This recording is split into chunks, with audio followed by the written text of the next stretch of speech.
Welcome students in your Hindi class. तो सभी बच्चों ने मिठाई वाला चैप्टर पढ़ लिया है, तो आज हम इसके क्वेश्चन आंसर स्टार्ट करते हैं। Okay everybody, let's start. तो सबसे फर्स्ट क्वेश्चन है इसमें कि मिठाई वाला अलग अलग चीज़ें क्यों बेचता था और वह महीनों बाद क्यों आता था। आपने चैप्टर में देखा कि मिठाई वाला पहले खिलौने बेचने आया, फिर मुरलियाँ बेचने आया और उसके बाद वह मिठाई बेचने आया। तो वो अलग अलग तरह की चीज़ें क्यों बेचता था और वह एक चीज़ बेचने के बाद फिर कुछ दिनों का गैप करने के बाद क्यों आता था, जैसे 6 महीने बाद या 8 महीने बाद क्यों आता था। क्योंकि बच्चे एक चीज़ से ऊब ना जाएं। अगर वह केवल खिलौने बेचता रहता तो बच्चे कुछ दिन तक तो लेते, उसके बाद बच्चे बोर हो जाते तो वो खिलौने लेना बंद कर देते। इसलिए मिठाई वाला अलग अलग चीज़ें बेचता था।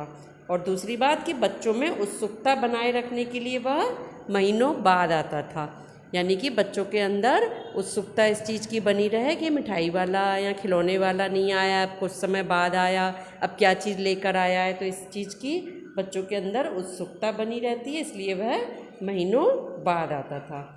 साथ ही चीज़ें ना मिलने से बच्चे रोए ना, तो इसलिए कि ऐसा ना हो कि बहुत अधिक समय तक वह ना आए तो बच्चे उसके लिए रोए ना, इसलिए वह कुछ समय बाद आ जाता था। ऐसा मिठाई वाला नहीं चाहता था कि बच्चे रोए चीज़ें ना मिलने से, तो इसीलिए वो अलग अलग चीज़ें बेचता था और महीनों बाद आता था। ठीक,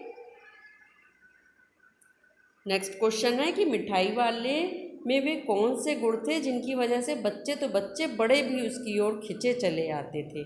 तो आपको बताना है कि इसमें मिठाई वाले में ऐसे कौन से गुण थे। भाई मिठाई वाले की आवाज़ सुनते ही कि बच्चों को बहलाने वाला, खिलौने वाला, ऐसे वो आवाज़ लगाता था जब, तो बच्चे भी अपना सब काम छोड़कर, चाहे खेल रहे होते थे पार्क में, सब जैसे होते थे वैसे ही छोड़ के भागते थे उसके पास।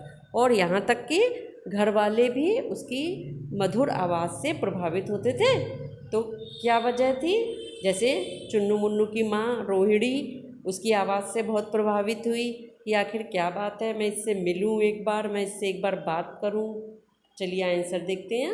निम्नलिखित कारणों से बच्चे तथा बड़े मिठाई वाले की ओर खींचे चले आते थे। किन कारणों से, जैसे नंबर 1, मिठाई वाला मादक मधुर ढंग से गाकर अपनी चीज़ों को बेचता था। एक तो वो उसका अपनी चीज़ें बेचने का जो तरीका था, जो जिस तरीके से वो गाकर बेचता था, वह बहुत ही मादक और मधुर था, यानी कि आकर्षित करने वाला था और सुरीला मीठा था। दूसरा बात कारण क्या है कि वह कम लाभ में बच्चों को खिलौने तथा मिठाइयाँ देता था।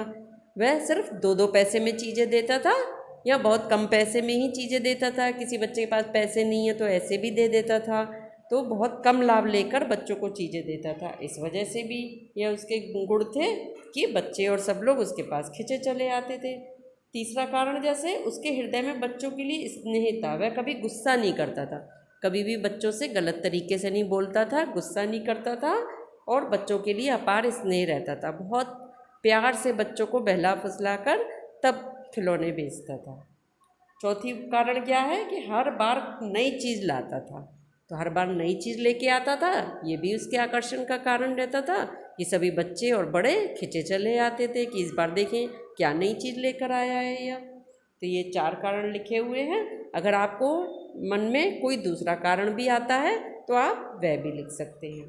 ठीक, ऐसा नहीं है कि जो आंसर्स आपको इसमें लिखे दिखा रही हूँ मैं आपको वही लिखने, ये सिर्फ मैं आपको समझाने के लिए कर रही हूँ। ओके,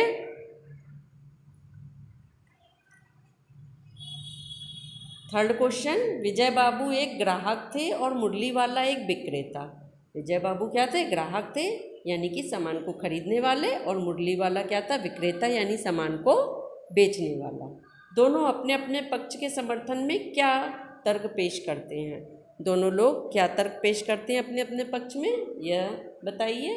तो जैसे कि एक ग्राहक के रूप में विजय बाबू अपना तर्क पेश करते हुए कहते हैं कि तुम लोगों को झूठ बोलने की आदत होती है। चूँकि वह एक ग्राहक थे तो वो उसी के हिसाब से सोच कर कहते हैं कि मतलब कि खिलौने बेचने वाले या जो भी सामान बेचने वाले हैं उन लोगों को तो झूठ बोलने की आदत होती है। सबको एक ही भाव से सामान बेचते हो, ग्राहक को अधिक दाम बताकर उल्टा ग्राहक पर ही एहसान का बोझ ला देते हो। उनका कहने का था मतलब था कि सबको तो एक ही दाम से बेचते हो, परंतु पहले ज़्यादा पैसे बताकर और जैसे फिर कि अच्छा चलो आपको इतने में दे देंगे, ऐसे करके एहसान लाते हो। उनका ये कहना था, जबकि खिलौने वाला ऐसा नहीं था। दूसरी ओर खिलौने वाला जो था वो एक विक्रेता के रूप में यानी सामान बेचने वाले के रूप में वो अपना तर्क क्या पेश करते हुए कहता है कि आपको चीज़ों की असली लागत का अंदाज़ा नहीं है। चूँकि वह उन सामानों को लेके आता था तो उसे मालूम था कि उनकी लागत असली क्या होती है, इसलिए दुकानदार चाहे हानि उठाकर ही चीज़ें क्यों ना बेचें। उसका कहना था कि कोई भी दुकानदार चाहे अपने हानि उठाकर ही चीज़ें क्यों ना बेचे, परंतु ग्राहक को तो हमेशा यही लगता है ना कि हम उन्हें लूट रहे हैं। ग्राहक को दुकानदार पर विश्वास नहीं होता है। मुरली वाला कहता है कि असली दाम 2 पैसा ही है, मैंने पूरी 1000 बनवाई थी। उसने कहा कि मैंने पूरी 1000 बनवाई थी, इसलिए मुझे 2-2 पैसे में पड़ी हैं, पर इसका असली दाम तो वैसे 3 पैसे ही होता। असली दाम 2 पैसे क्यों है? क्योंकि उसने 1000 बनवाई थी इकट्ठी। तो एज अ उसको विक्रेता खिलौने वाले के आने पर बच्चों की क्या प्रतिक्रिया होती थी। जब खिलौने वाला आता था तो बच्चों की क्या प्रतिक्रिया होती थी, यानी क्या बच्चे कैसा रेस्पॉन्स देते थे। तो इसका आंसर क्या होगा? खिलौने वाले के आने पर बच्चे खिलौने देखकर पुलकित हो उठते थे, यानी कि खुश हो उठते थे बच्चे खिलौने देखकर। बच्चों का झुंड खिलौने वाले को चारों तरफ से घेर लेता था। बच्चों का झुंड आके खिलौने वाले को घेर लेता था। वे पैसे लेकर खिलौने का मोल भाव करने लगते थे। खिलौने पाकर बच्चे खुशी से उछलने कूदने लगते थे।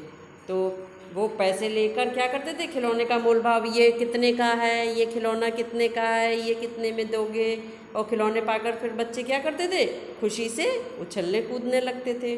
नेक्स्ट क्वेश्चन, रोहिणी को मुरली वाले के स्वर से खिलौने वाले का स्मरण क्यों हो आया।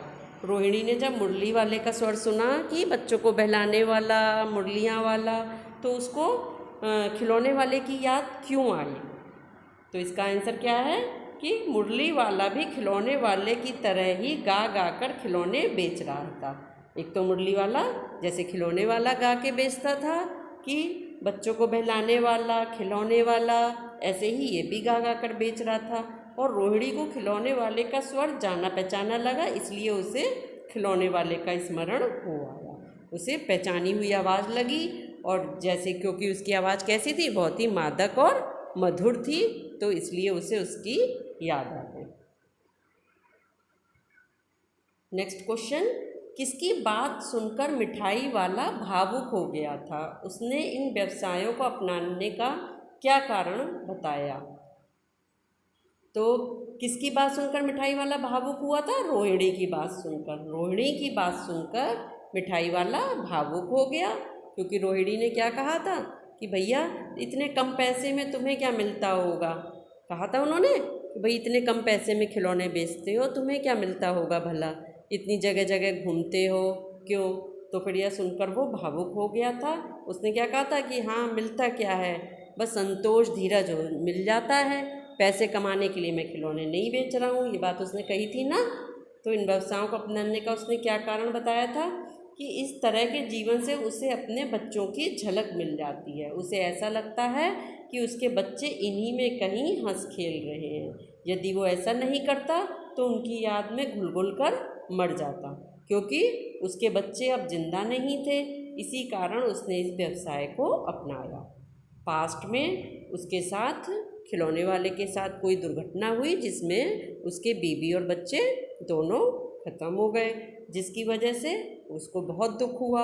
अब दुख होकर अगर वो ऐसे ही दुखी दुखी जीता तो गुलगुल कर मर जाता उनकी याद में। तो इसलिए उसने क्या रास्ता अपनाया कि वो गली गली खिलौने, मिठाई, मुरली, मतलब बच्चों की पसंद की चीज़ें बेचने लगा, और जिससे कि बच्चों के चेहरे की खुशी देखकर उसको ऐसा लगता है कि उसके बच्चे खुश हो रहे हैं। उन बच्चों में ही वह अपने बच्चों को ढूंढता था, ताकि ये ढूंढता था का मतलब ये नहीं है कि वो सोचता था कि उसके बच्चे मिल जाएंगे, मतलब उनके चेहरों में वो अपने बच्चों की चेहरों की खुशी महसूस कर लेता था।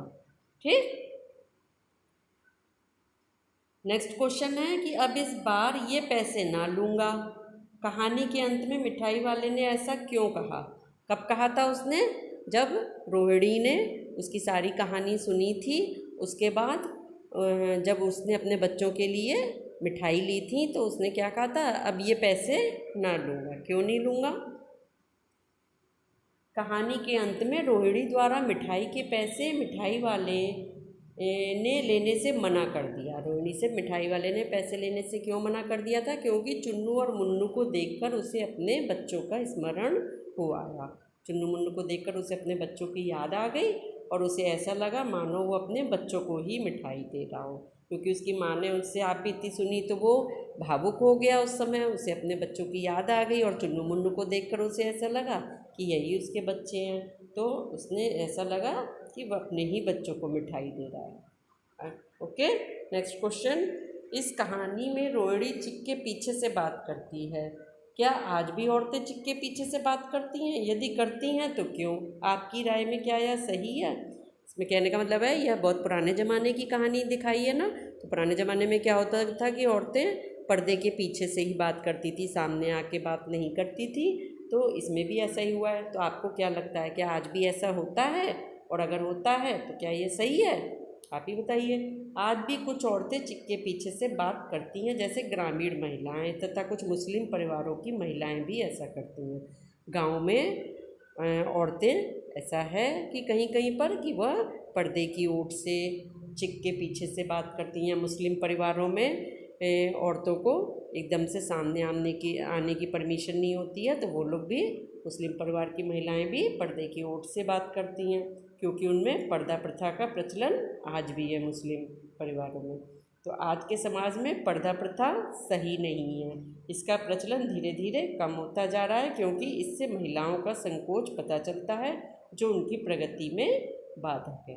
कि पर्दे के पीछे से बात करना, इसका मतलब उनके अंदर संकोच बहुत अधिक बढ़ता जाता है, तो जिससे वह किसी भी नए अजनबी से बात नहीं कर सकती, अपने अंदर की बात को खुलकर किसी दूसरे के सामने रख नहीं सकती। तो वह इससे बहुत अधिक संकोची होती जाती हैं, उनका स्वाभिमान भी गिरता जाता है। तो इसलिए ही यह प्रथा जो है वो सही नहीं है। महिलाओं को आगे बढ़ने का मौका भी नहीं मिलता है इससे। ओके,